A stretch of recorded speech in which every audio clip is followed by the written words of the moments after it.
je suis Maude et tu écoutes l'épisode 17 du podcast S'élever en même temps que son enfant. Dans cet épisode, nous allons parler des relations entre frères et sœurs et quelles sont les erreurs à éviter pour limiter les conflits dans la fratrie.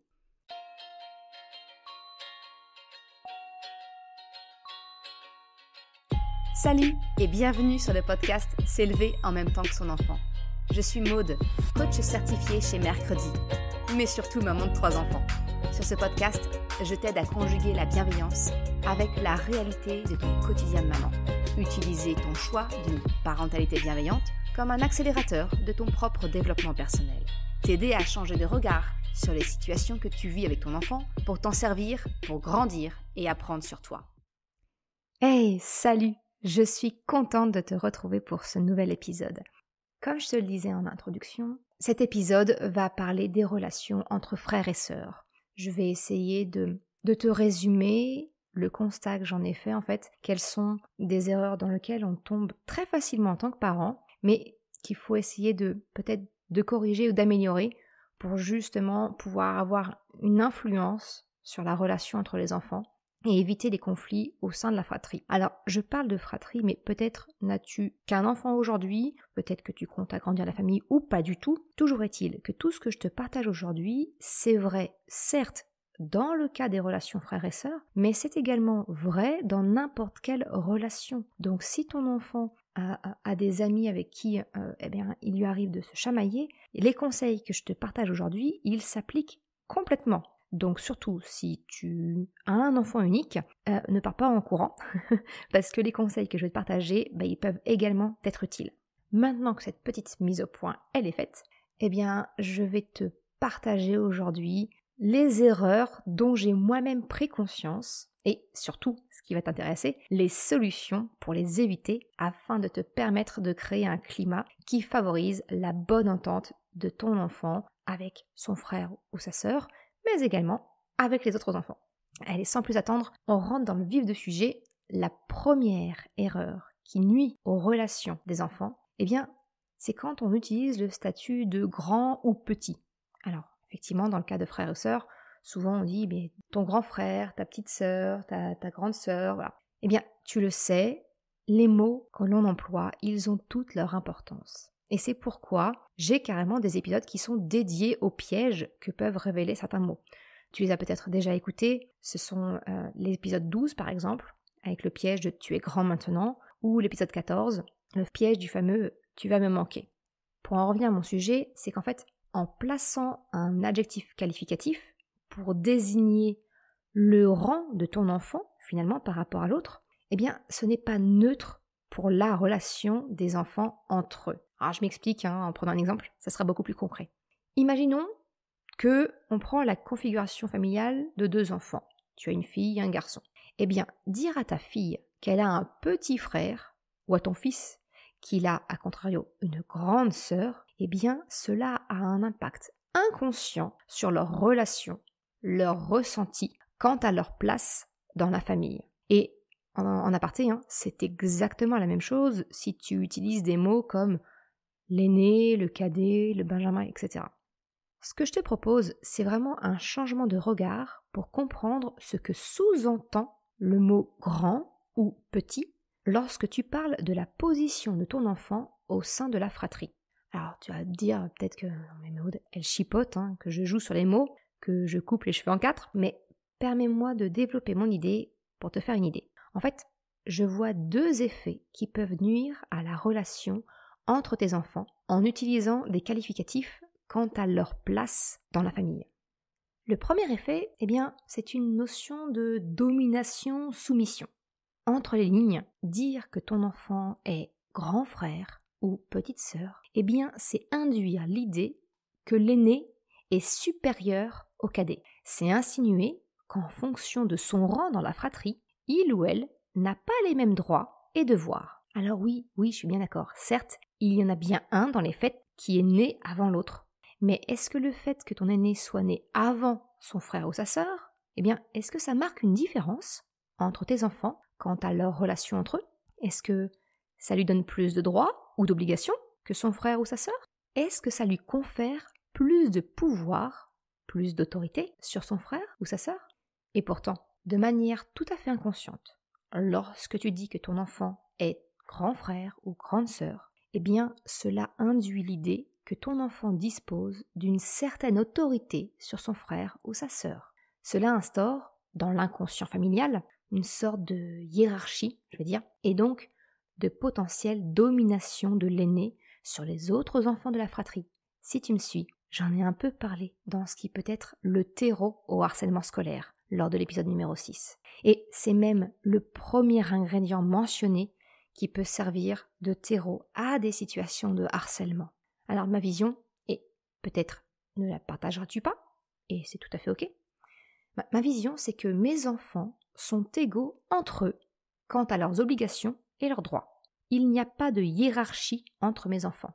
Et cela passe par le bannissement de mon propre vocabulaire des mots petits ou grands quand je qualifie le frère ou la sœur. Pour favoriser la cohésion de la famille, de tes enfants entre eux, eh bien, je t'encourage à les mettre tous sur le même niveau afin de renforcer en eux ce sentiment d'appartenance à la même famille et je dirais même à la même équipe, l'équipe des enfants.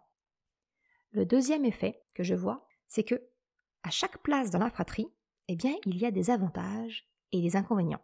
Le deuxième effet qui se coule, comme j'aime bien le dire, de préciser le rang de ton enfant au sein de la fratrie, eh bien, il est lié aux avantages et inconvénients que cela implique.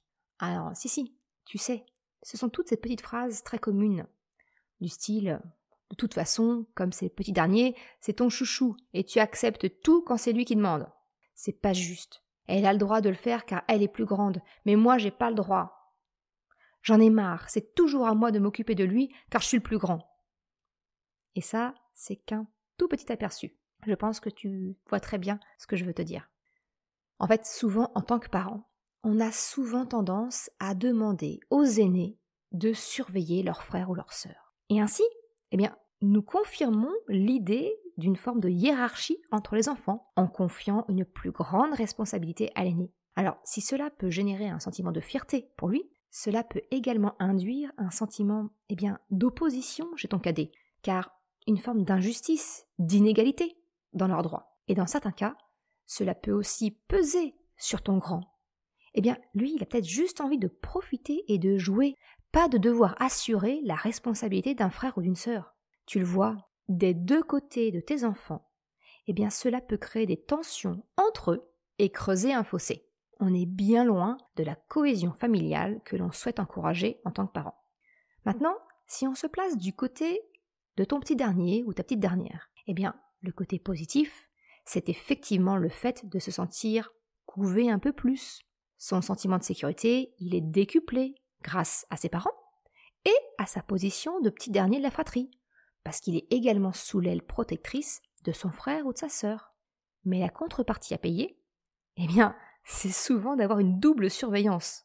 Celle des parents, mais également celle du frère ou de la sœur qui peut potentiellement rapporter ou sanctionner. Sans parler du fait que garder le qualificatif de petit frère ou petite sœur toute sa vie, c'est pas franchement enviable, surtout une fois qu'on est devenu adulte.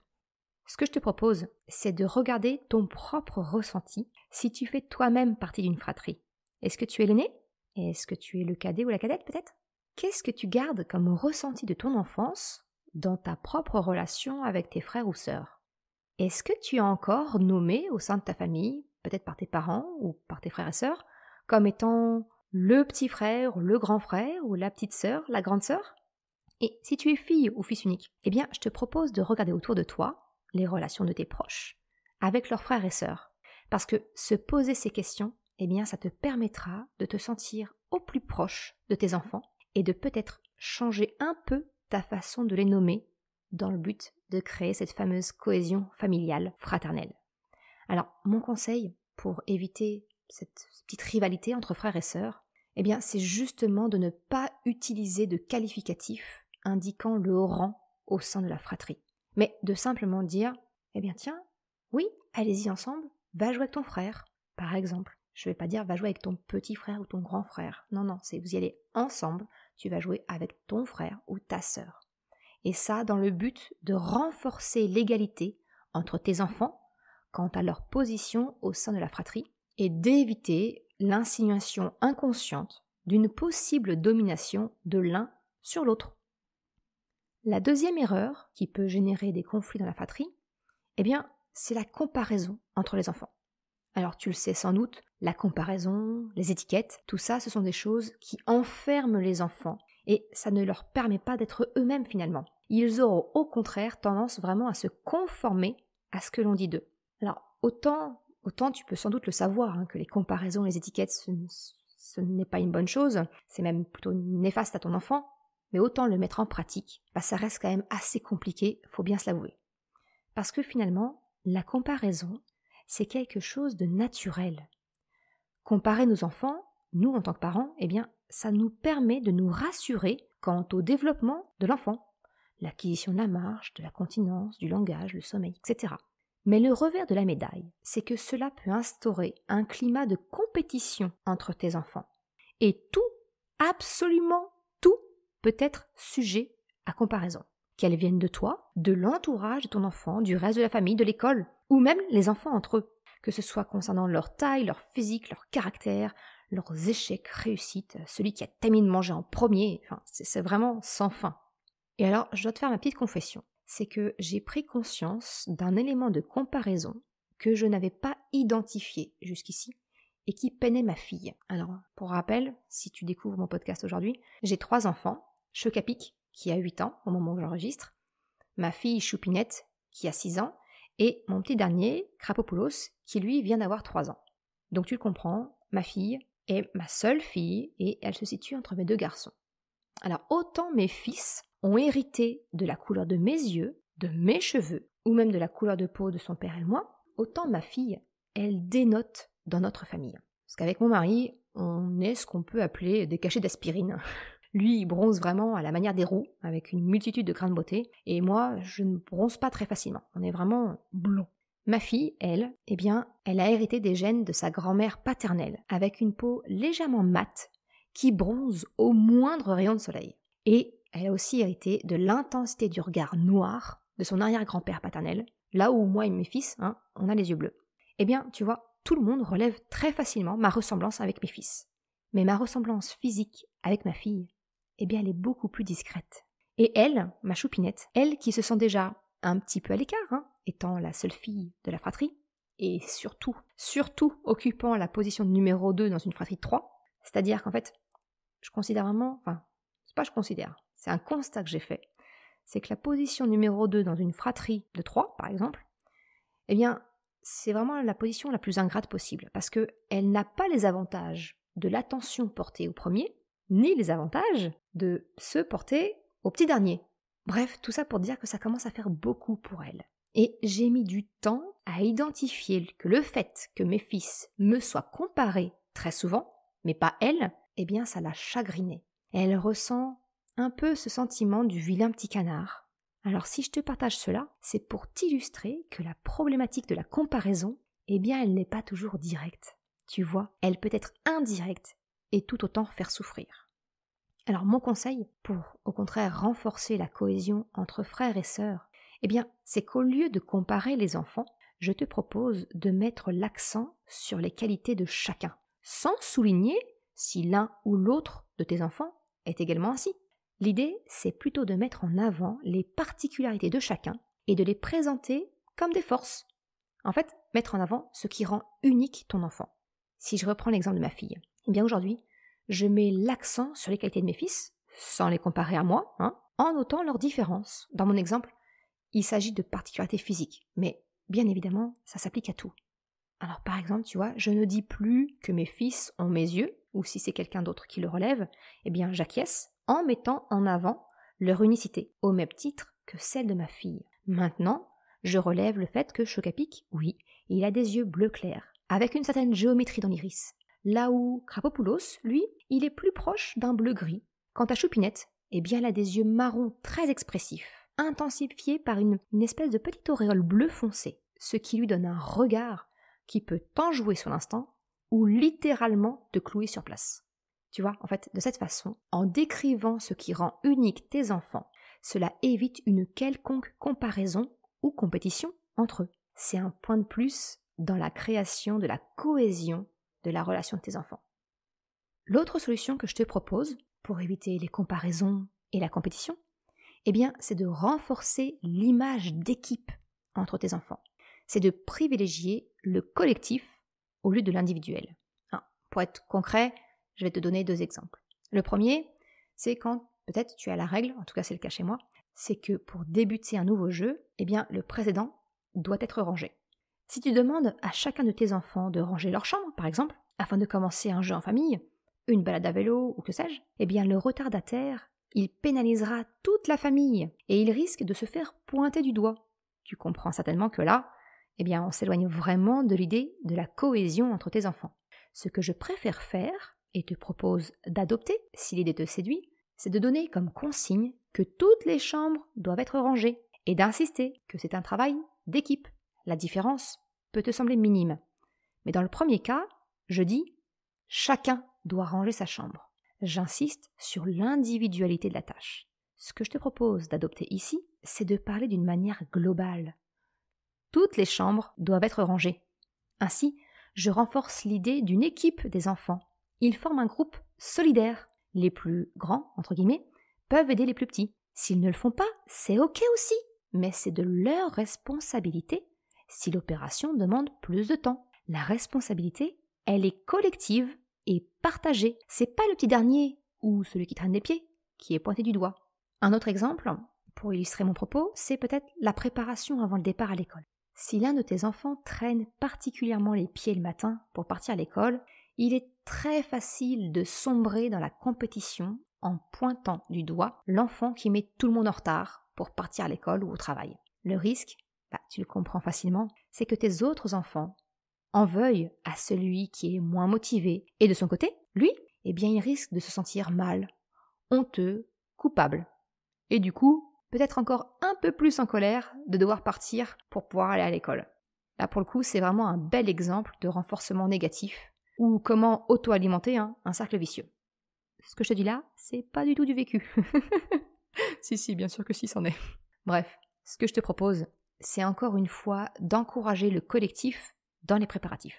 Tu peux demander à ceux qui sont prêts en premier, et non pas aux plus grands, si tu as suivi mon raisonnement jusqu'ici, c'est donc de demander au premier de donner un coup de main afin que tout le monde puisse partir à temps. Tu peux aussi proposer un ennemi, entre guillemets, un ennemi commun, afin de renforcer la cohésion du groupe. C'est quelque chose dont je t'ai parlé dans mon article, où je te partage mes astuces quand un enfant ne veut pas partir. C'est vraiment de rendre ludique le départ, en proposant de battre la montre ou le maître du temps, le fameux personnage de Fort Boyard.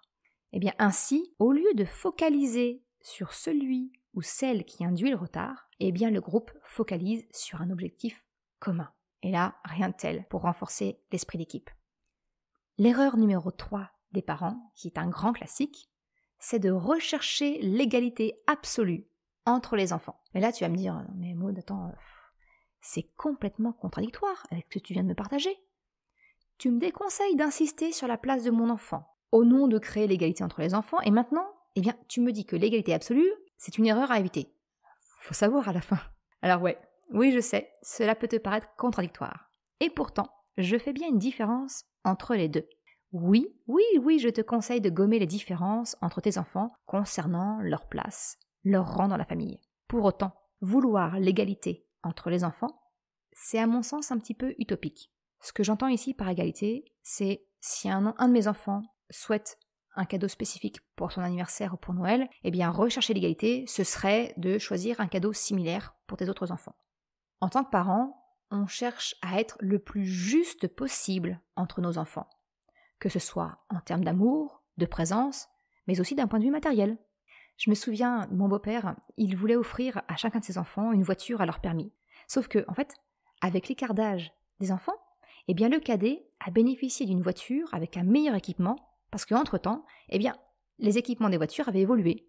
Alors tu vois, il est normal et il est noble de vouloir être juste et équitable entre les enfants. Mais à vouloir l'être absolument, nous pouvons, sans nous en rendre compte, ne plus l'être du tout. Et au contraire, générer un sentiment d'injustice chez l'autre enfant. Alors, si je te prends un exemple un peu plus proche de ta vie actuelle, que le fait d'offrir une voiture aux 18 ans de tes enfants. Par exemple, c'est qu'à la naissance de ton deuxième, tu as sans doute voulu être toujours aussi présente et aimante auprès de ton aîné. Mais voilà, un nouveau-né, ça a des besoins vitaux. Et tu n'as pas pu être aussi présente que tu l'aurais aimé et souhaité avec ton grand. Et c'est normal. Pourtant, ce n'est pas équitable, ce n'est pas juste. Et c'est souvent ce qui peut générer un sentiment de jalousie. Eh bien, ce que je souhaite te faire prendre conscience, c'est que tes enfants auront toujours des besoins qui leur sont propres et spécifiques, même en grandissant. Et que donc, ta quête de l'égalité absolue, elle est vaine. Mon conseil pour renforcer la relation entre tes enfants, eh bien, ce que je te propose à la place, c'est de chercher à coller au plus près des besoins de chacun, dans le but d'être équitable pour chacun d'eux, et non pas d'être équitable entre eux. Est-ce que tu vois la différence? Il s'agit de rester à l'écoute des besoins spécifiques de chacun de tes enfants. Ce n'est pas parce que l'un de tes enfants te demande des cartes Pokémon, tout à fait par hasard. Encore une fois, c'est complètement du vécu. Eh bien, ce n'est pas parce qu'il te demande des cartes Pokémon que tu dois en acheter à tous tes enfants afin d'être équitable. L'idée ici, ce serait plutôt de demander à chacun de tes enfants ce qui lui plairait comme petit cadeau également. Par exemple, d'autres cartes autocollantes type Panini. Parce que oui, ma confession, c'est que oui, je l'ai faite, cette erreur. Chocapic a voulu des cartes Pokémon. Alors, j'en ai acheté, et j'en ai acheté également à Choupinette. Mais elle n'a aucune idée de comment on y joue, quelle carte a de la valeur, etc. Alors certes, elle est heureuse d'avoir comme son frère, mais il aurait été mieux de lui demander ce qu'elle désirait à la place, afin de répondre à son besoin à elle. Ça aurait évité d'avoir des cartes de perdues, des cartes qui sont abandonnées et non utilisées. Ça m'aurait également évité ce sentiment, de colère quelque part que j'ai ressenti, d'avoir jeté de l'argent par les fenêtres où elle ne prenait pas soin des cartes, parce que simplement elle n'en avait aucune idée. Elle n'a aucune idée de la valeur que ça a. C'était pas quelque chose qu'elle désirait. Tu vois, en fait, c'est cela être équitable pour tes enfants. C'est écouter et coller à leurs besoins spécifiques. L'erreur numéro 4 qui crée des tensions dans la fratrie, et alors j'ai envie de te dire, si tu en retiens qu'une, c'est celle-là, c'est de vouloir connaître à tout prix l'identité du coupable. Alors je te laisse imaginer la scène de ton choix, celle où tu constates qu'une bêtise a été faite, quelque chose a été oublié, abîmé, détruit, perdu. Qu'est-ce qui te vient immédiatement en tête? Qui est-ce qui a fait ça? C'est une phrase tellement naturelle, elle sort toute seule. Et pourtant, j'aurais tendance à dire que si tu mets en place ce changement-là parmi mes 7 propositions, eh bien ce sera un pas énorme vers la cohésion de tes enfants pour créer une relation saine et solide entre frères et sœurs. Parce qu'en fait, quand on pose cette question, telle qu'elle est posée à nos enfants, c'est très clair. Nous cherchons le nom du ou de la coupable. Que les projecteurs de la honte et de la culpabilité soient braqués sur cet enfant. Donc quelque part, chercher à connaître l'identité du coupable, eh bien ça a pour conséquence de pousser tes enfants à la dénonciation entre eux, mais également à des ruses pour éviter de se faire prendre. Mensonges, le silence, etc. Alors si tu souhaites creuser un petit peu le sujet des mensonges chez les enfants, je te recommande un de mes articles que j'avais écrit, Comprendre pourquoi ton enfant ment et savoir comment réagir. Je te mettrai le lien en description. Mais bref, pour en revenir au sujet du jour, tu comprends donc facilement que poser la question « qui a fait ça ?» pousse plutôt vers l'individualisme de tes enfants et pas du tout à la construction d'une mentalité d'équipe. Alors mon conseil, pour vraiment favoriser la bonne entente entre frères et sœurs, c'est vraiment d'éviter de poser cette question. C'est un des tout premiers trucs que j'ai mis en place lorsque moi-même j'ai débuté dans la parentalité bienveillante et que j'ai tiré de ma lecture je dirais la Bible, ce livre qui est le livre d'Adèle Faber et d'Hélène Maslich, Frères et sœurs sans rivalité. Je te mettrai le lien en description si tu ne connais pas c'est incontournable, j'ai envie de dire, mais c'est vraiment, je te le recommande très fortement si tu ne le connais pas. Bref, ce que je te propose à la place, c'est plutôt d'opter pour la description de ce que tu constates, suivi du rappel de la règle. Par exemple, pas plus tard que ce matin, j'ai retrouvé le tube de dentifrice ouvert. Alors t'imagines le dentifrice qui a repeint tout le lavabo, et bien évidemment, sinon c'est pas drôle, le tout complètement séché. Bref, un tube de dentifrice quasi neuf, complètement foutu. Ma réaction, ça a été « Zut !» Bon, je vais pas dire de gros mots, mais Le tube de dentifrice est complètement fichu, il n'a pas été rebouché et du dentifrice a été étalé partout dans le lavabo. Alors je ne veux pas savoir qui, mais je vous rappelle que le dentifrice se met uniquement sur la brosse à dents et après on referme et on le pose sur la tablette. Alors tu le vois, j'en remets une couche, j'insiste bien sur le fait que je ne veux pas savoir qui, et pour être tout à fait honnête, si je dis ça comme ça, c'est plutôt à ma destination, afin de contrer mon réflexe de dire qui a fait ça. Mais tu le vois, je me concentre surtout sur la description de ce qui me met en colère, et je rappelle la règle à tout le monde. Une petite piqûre de rappel, ça fait jamais de mal. Et pour te partager mon vécu, c'est que j'ai remarqué qu'en procédant ainsi, très souvent, le coupable, entre guillemets, il se dénonce de lui-même. Alors attention, je te le reprécise, c'est pas à tous les coups. Et finalement, c'est pas mon but de savoir qui. Je fais simplement le constat que mes enfants, ils se sentent peut-être plus libres d'avouer la bêtise. Ils savent que je ne vais pas les punir, entre guillemets, mais simplement, ils savent que je vais leur demander peut-être de réparer, nettoyer avec moi, au besoin. Si tu souhaites creuser un petit peu les solutions qui s'offrent à toi en alternative aux punitions, je te renvoie à l'épisode 8 du podcast où j'aborde ce sujet. Et encore une fois, le lien est en description. Pour en revenir à notre sujet, tu le vois, tu le comprends, le fait de ne pas partir dans une chasse aux sorcières en cherchant absolument le responsable, ça permet d'atténuer le sentiment de honte et de culpabilité de ton enfant. Et alors, il est beaucoup plus disposé à dire que oui, c'est lui, ou bien à participer au nettoyage ou à la réparation. Quand mon enfant se dénonce, tu vois, j'ai pour habitude de toujours le remercier pour son honnêteté. Et je continue sur le rappel de la règle en l'énonçant à tout le monde et pas seulement à celui qui est concerné. Toujours dans le but, tu vois, de créer cette équipe des enfants. Je ne prends pas quelqu'un entre quatre yeux. Non, je réexplique à tout le monde. Parce que ma pratique, c'est ce qu'on appelle du renforcement positif. J'ancre de manière positive. Et alors, ancrer, ça veut dire vraiment associer à une émotion positive. Et ici, dans le cas de mon exemple, pour mon enfant, c'est peut-être le soulagement. Je l'associe à un comportement que je souhaite voir se répéter. Et dans le cas-là, c'est l'honnêteté de mon enfant. Tout ça, c'est parce que finalement, qu'est-ce qu'on recherche ? C'est simplement que notre cadre, nos règles de la maison, elles soient respectées. C'est ça qui est le plus important. Parce que ça ne te rapporte rien, finalement, de savoir qui ne les respecte pas. Si ce n'est pouvoir passer tes nerfs sur la personne. Mais tu avoueras, ce n'est pas très constructif. Ce qui est important, c'est que les règles soient comprises de tout le monde. Donc pour cela, tu n'as pas besoin de trouver un coupable. L'erreur numéro 5 des parents, lorsque les enfants se disputent entre eux, c'est d'intervenir. C'est encore une fois un grand classique pour nous les parents, d'intervenir quand nos enfants se disputent, quand le ton monte. Seulement voilà, intervenir dans la relation entre tes enfants, entre un frère et une sœur, ça a quelques inconvénients que je voudrais te faire prendre conscience aujourd'hui. Le premier inconvénient de ton intervention, c'est que finalement, ça te donne le sentiment d'être le gendarme ou l'arbitre entre tes enfants. Cette impression vient du fait que ton intervention, lors d'une dispute, elle fait basculer la relation parent-enfant dans ce qui s'appelle le triangle de Karpman. Alors le triangle de Karpman, je t'en ai parlé dans l'épisode 6, où je te donne les clés pour aider ton enfant dans des situations de harcèlement.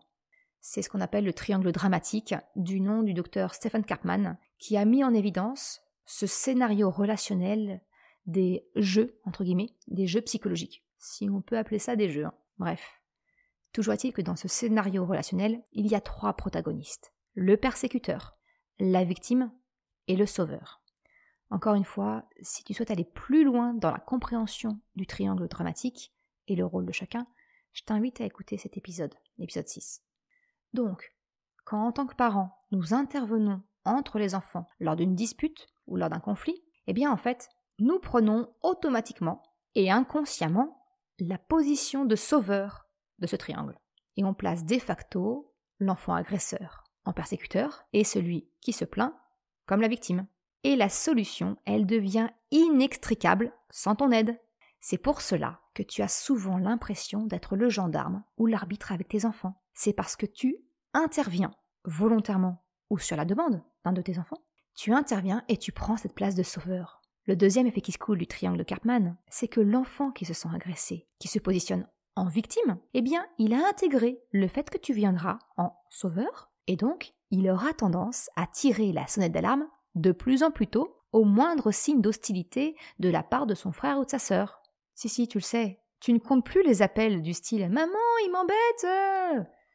qui ne sont finalement rien de moins qu'un appel à l'aide, un appel au sauveur. Eh bien, ne pas entrer dans le cercle vicieux du triangle dramatique, c'est donc t'éviter tout un tas de sollicitations et de demandes d'intervention de la part de tes enfants.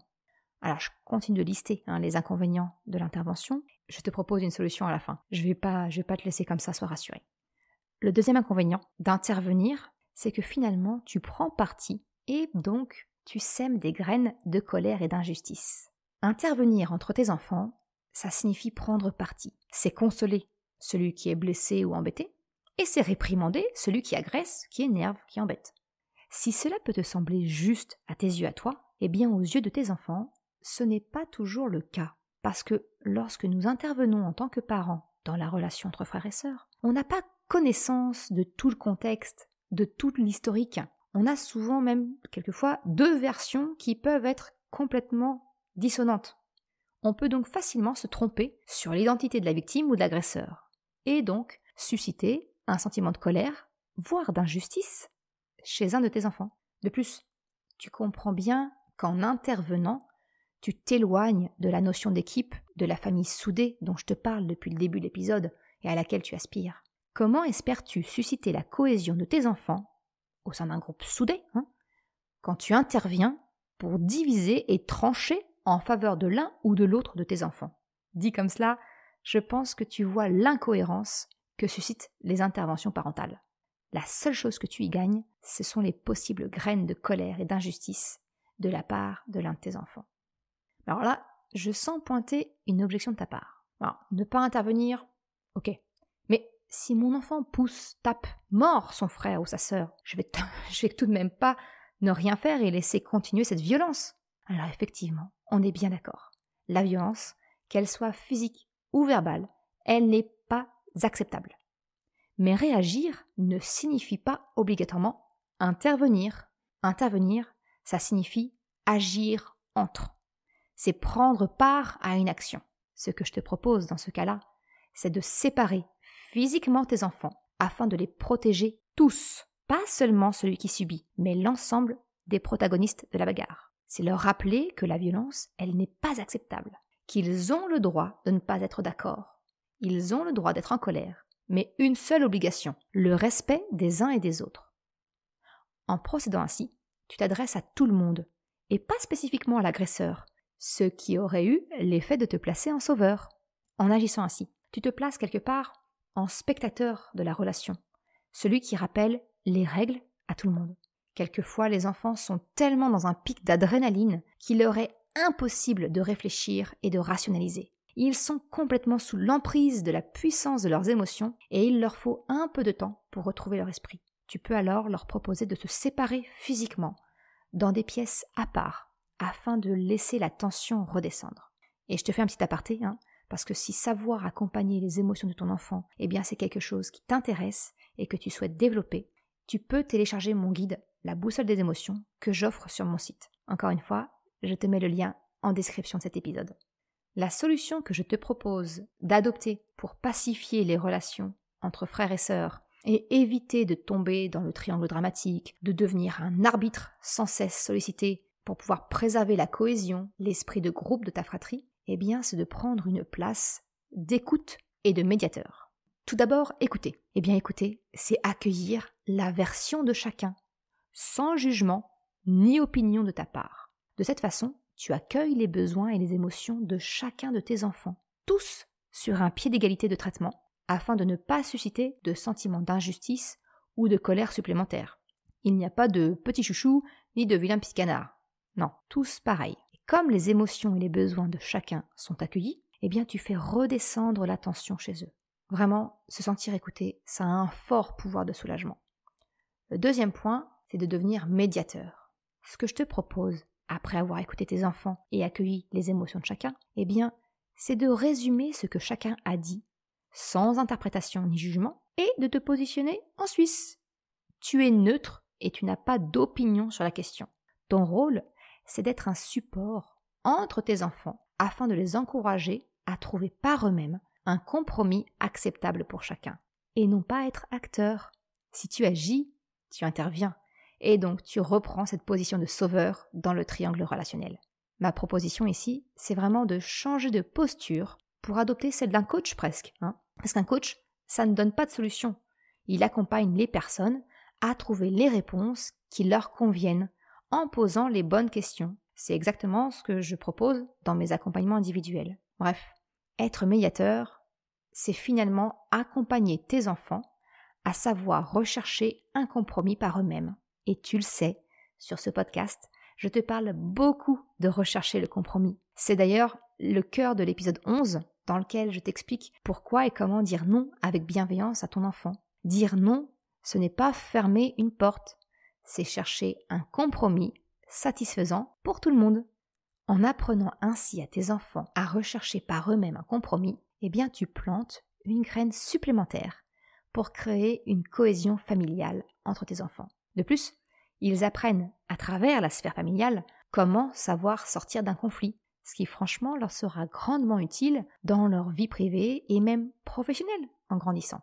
Ça leur permet également de développer une certaine forme de confiance en eux, en leur capacité à savoir sortir seuls d'une situation conflictuelle. Bref, que des bénéfices. Et au passage, ils apprendront de plus en plus à savoir le faire, sans avoir besoin de te solliciter. Que demander de plus? L'erreur numéro 6, qui est un grand classique, encore une fois, eh bien, c'est de forcer son enfant à s'excuser. Et alors, cette 6e erreur, je l'ai récemment découverte. Parce que pour être tout à fait honnête, on le fait tous. Sous couvert de la politesse, on demande, pour ne pas dire exiger, à nos enfants de s'excuser, de demander pardon. C'est très souvent ce que l'on demande en guise de réparation à notre enfant quand celui-ci a été violent ou qu'il a eu un comportement non acceptable vis-à-vis d'une autre personne. Sauf que j'ai croisé un jour une information qui m'a ouvert les yeux, et alors je suis désolée, je n'ai plus la référence, je ne sais plus du tout où j'ai trouvé cette info. Mais ça m'avait beaucoup parlé, alors je te la partage aujourd'hui. En fait, s'excuser, demander pardon, c'est quelque part une forme de soumission. Alors oui, on est bien d'accord, la politesse, c'est une qualité, une valeur, je dirais même, essentielle. Mais pour autant, sous couvert de politesse, est-ce qu'il est vraiment nécessaire de blesser l'ego de son enfant en le soumettant, en lui donnant le sentiment de se rabaisser devant une autre personne? Je t'ai un peu parlé de l'ego dans un de mes précédents articles, celui dont justement je te parlais concernant les mensonges des enfants. Et l'ego, il a vraiment mauvaise presse. Et pourtant, c'est pas du tout une mauvaise chose que d'avoir de l'ego. Je dirais même que c'est essentiel. Si tu souhaites creuser le sujet, je t'invite à lire l'article associé. Et pourquoi pas même me laisser un commentaire si tu veux que je le développe encore plus, parce que ça pourrait faire l'objet d'un épisode de podcast à part entière. C'est un sujet où il y a beaucoup à dire. Bref, avec ce constat, je te propose, c'est de soigner l'ego de ton enfant et de lui demander, non pas de s'excuser ou de demander pardon, mais de lui proposer de se réconcilier. Alors encore une fois, tu peux peut-être avoir le sentiment que je joue sur les mots, mais si demander pardon ou s'excuser a une connotation de soumission, de passivité, parce qu'en fait, on demande à l'autre de nous pardonner. On n'est pas du tout acteur, mais on est dépendant de l'autre. Eh bien au contraire, le fait de se réconcilier fait de nous une personne actrice de la relation. La réconciliation, elle nécessite une action des deux protagonistes de la dispute. L'un n'est pas dépendant, passif de l'autre, non. Et ça, ça change tout pour l'ego. Donc ce que je te propose de retenir pour cette 6e erreur, c'est de ne plus spécialement demander à ton enfant de s'excuser ou de demander pardon, mais au contraire, de lui demander s'il souhaite se réconcilier avec son frère ou sa sœur. Et ça change tout. La dernière erreur, finalement, pour terminer cet épisode, je vais revenir sur un point essentiel. Cette erreur, c'est de vouloir que ses enfants s'aiment à tout prix. C'est tellement essentiel, en fait, que l'on oublie complètement le fait que avoir un frère ou une sœur, c'est finalement une relation que l'on n'a pas choisie. On choisit ses amis, mais on ne choisit pas du tout sa famille. Et il est tout à fait possible que malgré tes efforts, que tes enfants ne s'apprécient pas. Peut-être que s'ils n'avaient pas ce lien de sang ou de cœur, par ton intermédiaire, ils ne seraient jamais devenus proches, jamais devenus des intimes. C'est un fait. Et probablement l'une des choses les plus difficiles à accepter en tant que parent. Alors, tu m'excuseras, je n'ai pas de solution à cela. Mais je ne pouvais pas ne pas te partager cette remarque. Lorsque mes enfants s'écharpent, mais vraiment au plus haut point, quelquefois cette pensée, elle m'effleure. Et alors, je leur répète, ils ont le droit de ne pas s'aimer, mais je leur demande de se respecter, comme n'importe qui. Parce que ça, c'est vrai pour ton enfant, mais également pour toi, ne l'oublie pas. On peut ne pas plaire à tout le monde, mais chacun a le droit au respect. En tout cas, c'est ce en quoi moi, je crois. C'est une de mes valeurs fortes. C'est donc sur ces mots que je termine l'épisode d'aujourd'hui. J'espère que ça t'aura donné quelques pistes à mettre en place pour aider tes enfants à être soudés et développer une belle entente entre eux. Je te remercie d'avoir écouté cet épisode jusqu'à la fin. Encore une fois, tu retrouveras une retranscription et tous les liens sur le site mercredi.com. Si tu as aimé cet épisode, s'il t'a été utile, je t'invite à le partager, à en parler autour de toi, ou si le cœur t'en dit, de me laisser un commentaire ou une note de 5 étoiles sur Apple Podcast. Cela me permet de faire connaître le podcast et m'encourage à progresser. Un grand merci à celles et ceux qui prendront le temps de le faire. Je te souhaite une excellente journée, après-midi, soirée, quel que soit le moment où tu écoutes, et je te dis à la semaine prochaine pour un nouvel épisode. Ciao!